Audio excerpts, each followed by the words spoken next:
Alright, how's it going? It's Leon from Sofia, Bulgaria right here. I have about, 6, 7 weeks left until my move to Poland. So I'm obviously really excited.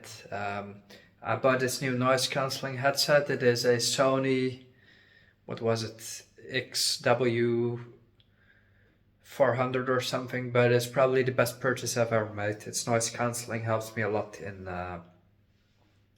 actually being able to relax in my home because of living next to this restaurant with ton of noise basically every day of the week. I'm finally able to, catch a bit of a break. What I do sometimes is just turn on the whole day.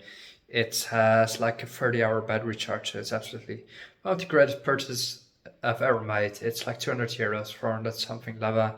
But on eMac, recommend it. In any case, I want to do a quick update on the kitchen situation in my home. Earlier, I've shown the structural issues of this building where everything pretty much just breaks down and keeps going like that, which is pretty much the same behind the laundry machine right here. You can see how the most expensive building in the area looks. Here we go. Actually, when I came to live here, my landlord said that one of the most famous, well, I'll just name her, Lilia Ivanova, the most famous singer in Bulgaria, lives in this building. And I thought, oh, that's just a bit of a joke, an exaggeration to make me want to move in here because it would be such a great building. So I never actually saw her and I just forgot about it until I actually saw her last month. She literally came walking to the building. She's quite, well, I think she's approaching 90 even, I'm not quite sure. There was a younger guy with her, maybe some supporting someone of her crew, let's say, well, the door and stuff. And we made eye contact and just said hello. Obviously, I didn't have a whole conversation with her. But that was her, the most famous singer in Bulgaria, actually lives in my building, which is cool. And she is wealthy, right? Like she doesn't need to skim on an apartment. But in any case, let me show you this. The thing that got solved is they repaired the exhaust after I complained again to my landlord. So I got the restaurant smell still coming through actually, but it did get sort of, well, they didn't fix anything because they've just closed the hole. So I get the landlord special, like the ugliest repair possible. So obviously there was a schlauch here before, like how they call it, this thing which they've actually left. See how this looks? They just left this standing here. That was once connected, and they just left this after repair. My landlord, she's not very precise with anything, so they just, I guess, left it. There was this stuff everywhere, but at least I guess it's closed. Has it solved the smell issue? No. Like literally it smells like fire. Even my friend came yesterday, he said it smells like fire in here. When the restaurant was working, we had to actually go outside. Like I can't receive friends in the home because the fire smell is too extreme.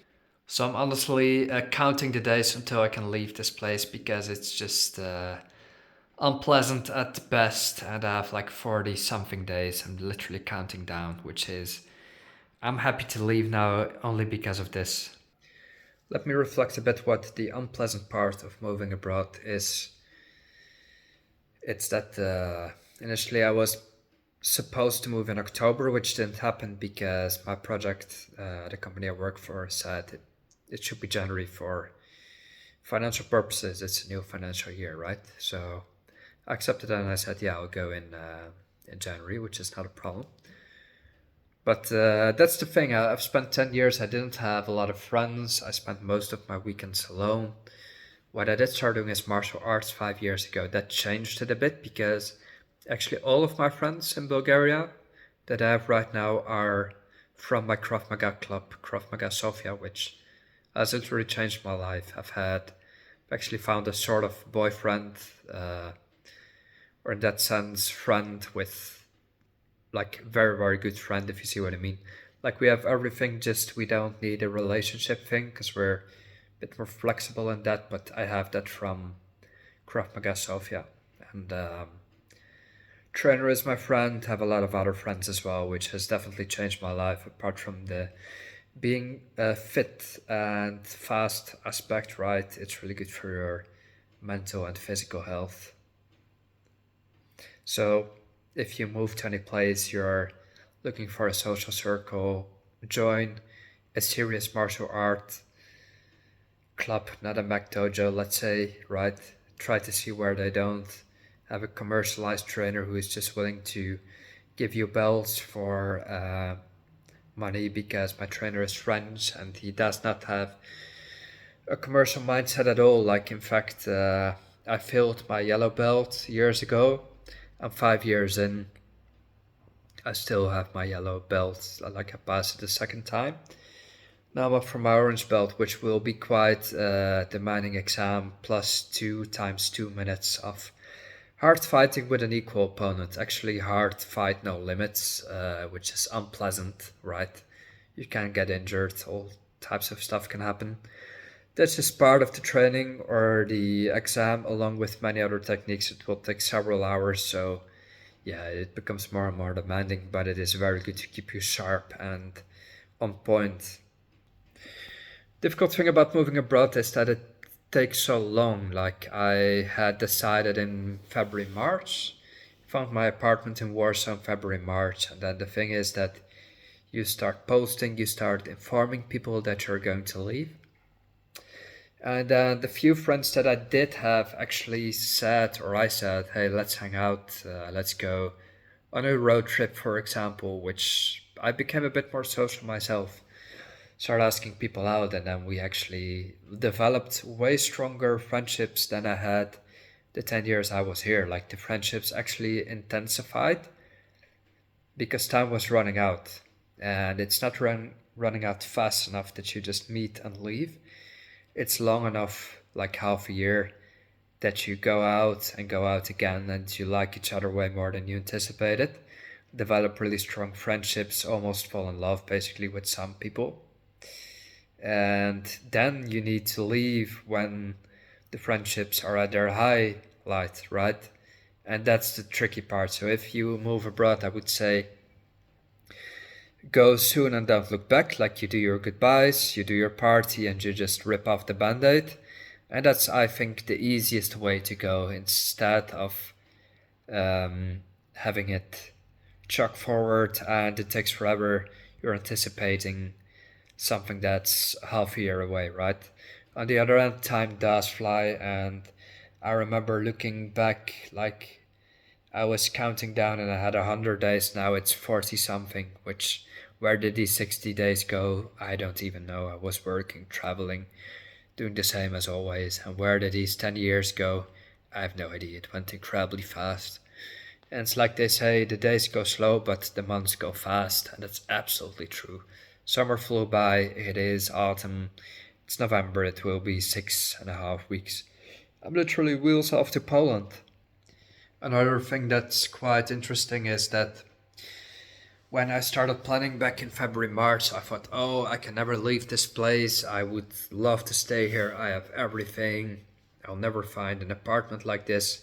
Like, was even gaslighting myself. Mostly about the price, that still we do have, relatively speaking, lower rents in Europe, although this year it's become quite extreme. Like, I paid for this apartment when I came here, I paid 460 euros. Now it's 540 or something, excluding bills. And I thought, oh, in Warsaw it will be double. It will increase a lot, and it's not that I can't afford it. But I needed to switch my mindset from a scarcity mindset to a mindset of choice, because in the past few years with my job, it's not about what I can afford anymore. It's actually about what I want. And that's been a bit of a mindset I need to get used to, because I was skimping by for the past 10 years, paying off study loans. Eventually, I'm debt free since, I don't know what, 7 years. And I started to, have a bit more choice in where I want to travel. I upgraded my Revolut account, so I have lounge access at the airport, so I start to enjoy life more and more because I can. But I had a scarcity mindset, like, oh, I would never find a 500 euro apartment in Poland, which is true, right? Because in Warsaw it's slightly more expensive. what I did is I should make a separate video about it. But I found my apartment. Landlord's fantastic. We have great contact already. Contract is in place. She's very serious, professional even. All is fixed, and I'll pay 800 euros there, which is way more than here, but it's still way less than in my country. Plus, the thing is that this year the apartment rentals in Sofia went up quite a lot.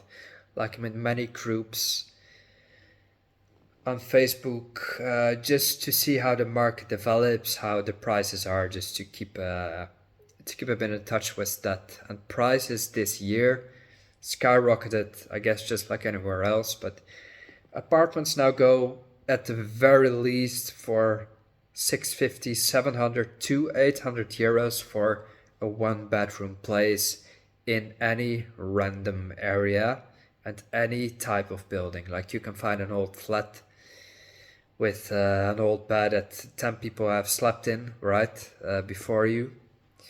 It's been flipped over many times, this rental place, and eventually they ask 700 euros for this.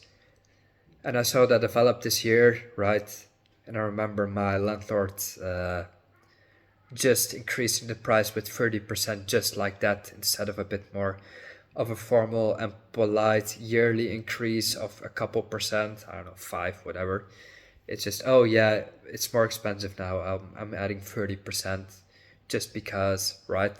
Now I did accept it because I don't want to make a very hard time for everyone, right?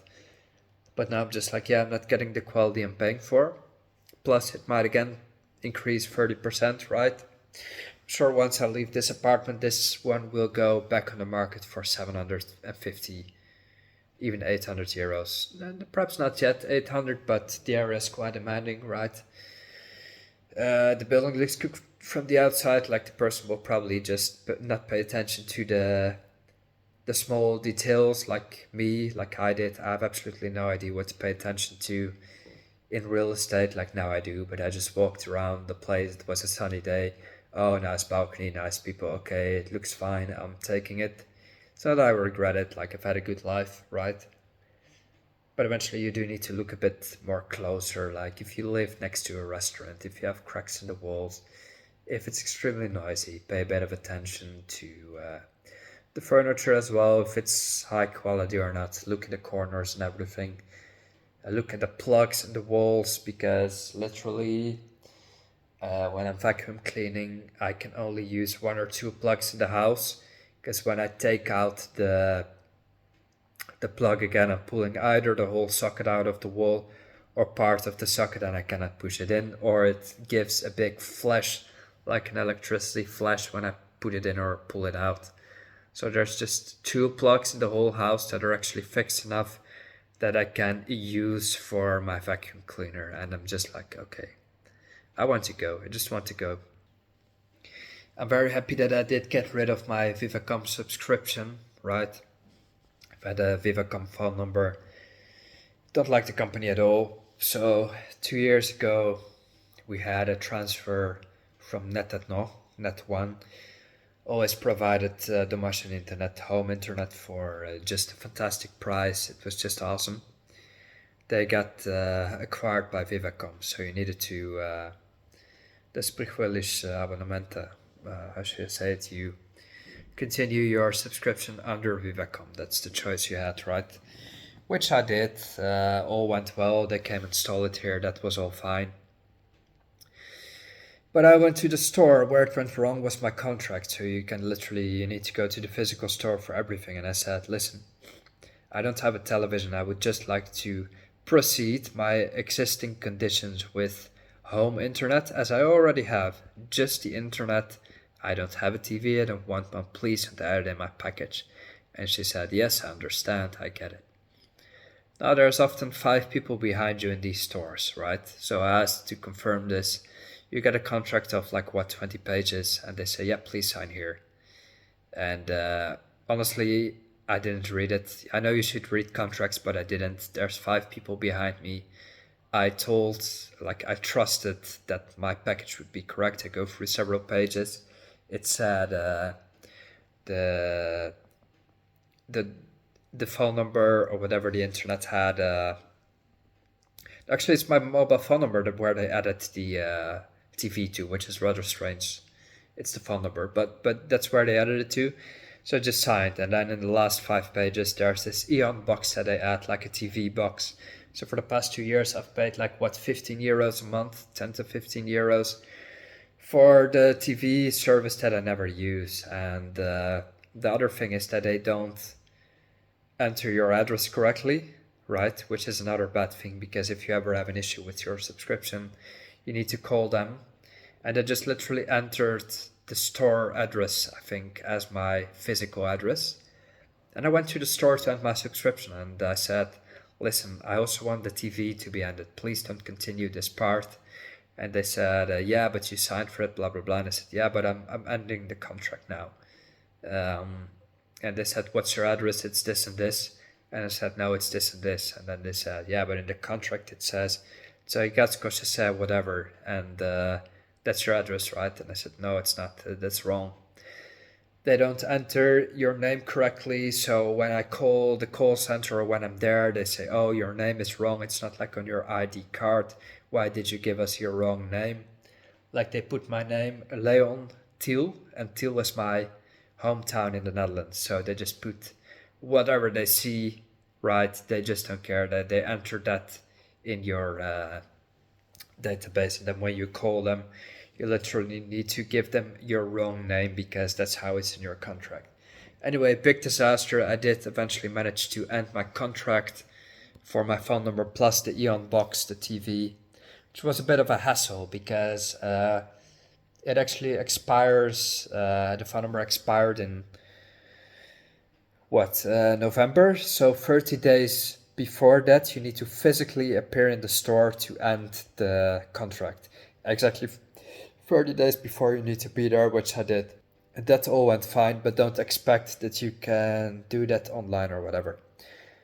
I'm very positive for my Polish number. Like I have an eSIM now, I could literally choose my phone number for Poland. I have a Polish phone number for months now. It's fantastic.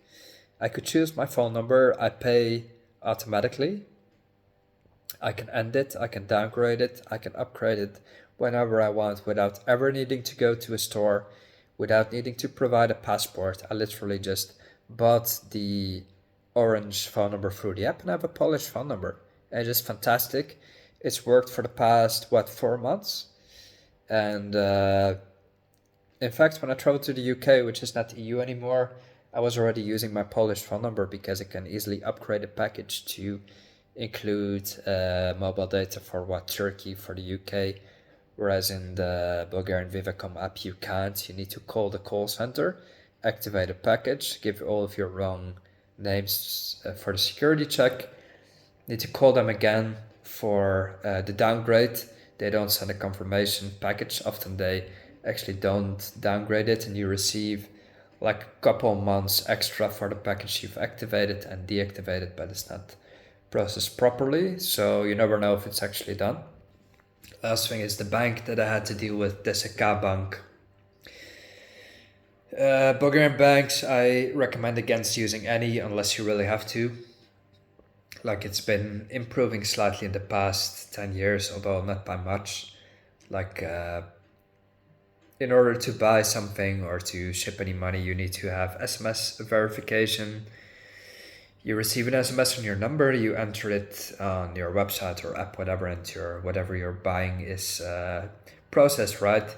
So before my Bulgarian phone number expired, I went to the bank and I said, hey, hello, can you please change my phone number for SMS verification? First of all, no matter where you go, the first reaction you get is like in your face. That's literally what people do. And don't know why. People of any age, doesn't matter who they are, which store, whatever. It's happened at the Pools gym. Went to end my subscription. The girl says, and then she starts to look for the form to end my subscription. A guy comes with a question, and she starts yelling at the guy like, "I'm busy, whatever." And she's just flipping out at customers. All in all, everything is very unprofessional, no matter where you go. But eventually, coming back to the phone number of DSK Bank, We changed the phone number, right? It takes 10 minutes. I don't receive any SMS verification. The bank was closing. And they said, yeah, you need to go, come back on Monday. I said, yeah, okay, I understand, don't worry. Eventually, I do just at that moment receive the SMS verification on my Polish number, so it should work. And they said, yeah, everything is fine. This is your new SMS verification number. Obviously, I go back, it's weeks later now. I try to buy some online stuff, try to ship or transfer, whatever. Have the SMS verification. I don't receive it on my Polish number. The Bulgarian one has expired. So I don't receive it there either, of course. Now I cannot buy anything online at all, right? So yesterday, Saturday, I walked to the bank in the mall. There's a K bank, and I just walk in. I see there's two employees with very disgruntled faces because they're serving, I don't know, 20 people sitting around there with just two people. So the thing is, they make you pull a number, right? You pull your number, and the big TV screen where they announce the numbers and to which desk to go doesn't work. Literally a black screen. So you have to pull a number. There's no announcements. There's nothing. So that means there's no queues either. People literally sit around disgruntled, 20 people waiting to be served. And I thought, yeah, this is going to take an hour and a half. This is not going to work. So what I do right now is just keep using my account until it eventually flattens out, right? Until my next salaries will be in a Polish bank. The Bulgarian one, I don't know, I guess I'll just empty it. Perhaps I keep the account. Or I just end the bank account completely when I come back on a future visit. Like I cannot end it yet because I will still be using it until I have a replacement bank, and I don't think I can use Revolut in the meantime to receive my salary. At least I don't think it's advisable, right? So it's a bit my struggles, and all in all, it's a bit annoying because you want things to work, but you spend up a lot of time and it just doesn't. And you need to go again, and you go again. You need to chase your HR, you need to chase the bank, you need to chase your phone subscription. And I hope all of that will be easier in Poland. So far it has been. Because the Polish HR, we've been in direct contact, my contract is signed. And they're very responsive, they're direct, they're on point. And I've received my SMS to do a medical check. You need to have a medical check ahead of your first working day, which is the exact same in Bulgaria, right? No problem at all. You go to a medical center, but my insurance cover is already working. So I received my contract. I have a healthcare provider there, and I just called the call center and I said, hey, sorry, I'll be arriving around Christmas. When can I do my medical check? And they speak perfect English. They said, oh, no problem whatsoever. Actually, the first person I talked to didn't speak English. They said, sorry, I don't speak English, but let me forward you. Second person says, yeah, do you want this and this day? Do you want this and this time? I said, yeah, please. Do I need a Polish ID? And they said, no, just bring your international passport. We'll do the medical check and you're good to go. Fantastic. I tell this to the Polish HR. She said, okay, then this and this date you can come, this and this time to sign the contract. Make sure that you get your social security number as well, which is literally around the corner of where I live. I go check the Google Maps reviews of this place. I expect something terrifying, like hours of waiting.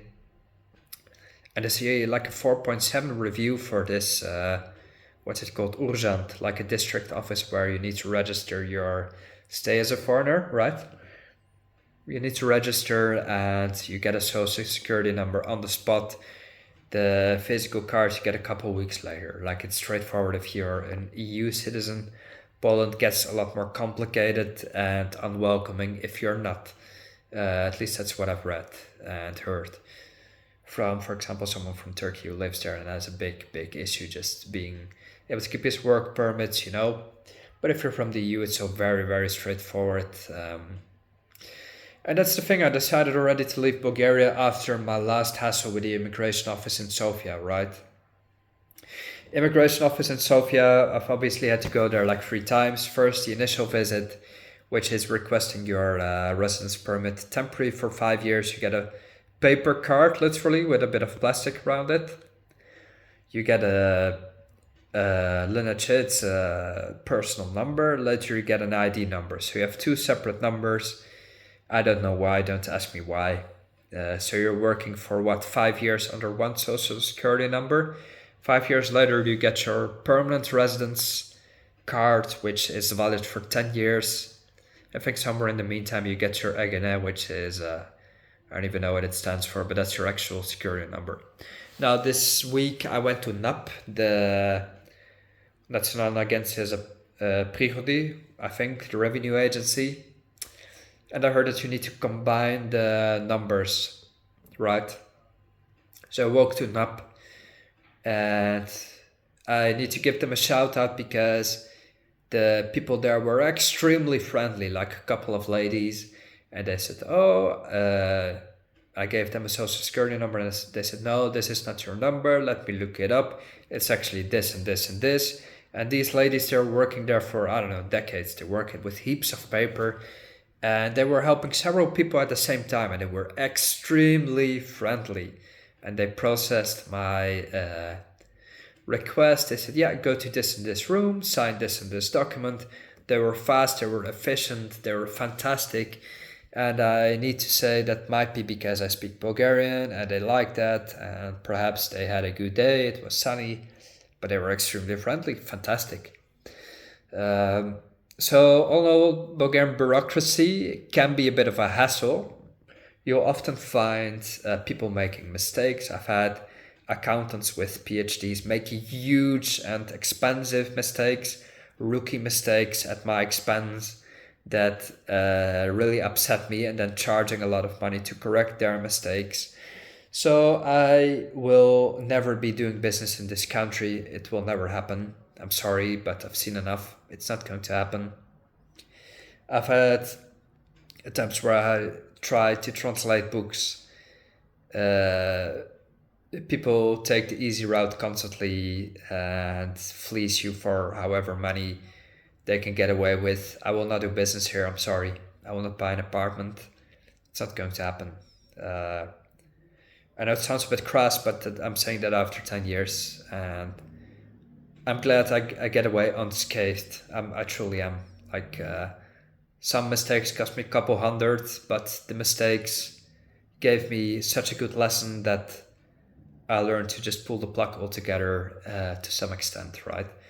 Like, my way of living here has been sort of staying independent, coasting, right? Sort of self-employed at times. Doing your taxes through accountants, but already things go wrong very fast. With the easiest calculations will go wrong. And the thing is that you need to explain why it's wrong. And then when it's wrong, it's not admitted, it's not apologized, you're charged triple for correcting the mistake. And actually the chargeback for the mistake, right? They charge you just as much as the mistake initially cost. Then I say, listen, what are we then even doing here, right? Although many unpleasant situations that I've dealt with in a friendly way, but costing me so much time that I don't want to further invest into that. So I'm a big investor or anything, but you do spend time, especially if you have projects, do some projects from abroad, you spend significant time finding accountants, dealing with them, tax returns, and not worth it, sorry. The low taxes, in a sense, great. In the other hand, you spend a lot of time with the bureaucracy. I recommend outsourcing it completely, but only to someone who you can actually trust. Is very precise, and I find it hard to find, very hard to find. Anyway, I think that's enough of a rant. It's basically a reflection. I don't want to spill sour grapes, right? I'm still having a fantastic time today. I went to Krav Maga. We spent hours in the park, and we do the training with all types of professional, smart people. They're all fantastic people, and I'll miss them. I have to say, for all the, I wouldn't say hate, but all the criticism I've had, Bulgarians remain always sort of friendly, laid back, pleasant to be with, and That's why I've held it out for 10 years. It has been a fantastic time, but when your 30s come, let's say you want more efficient services in a sense, a bit more on par with the time. Like, right, you want more digitalization, you want more this, you want more that, and eventually you get a little bit more critical about the state of current things, about your living circumstance, about your apartment, and this and that. Anyway, I think I've ranted enough. That's about it. And I hope you have a fantastic Sunday, because I know I will. Take care.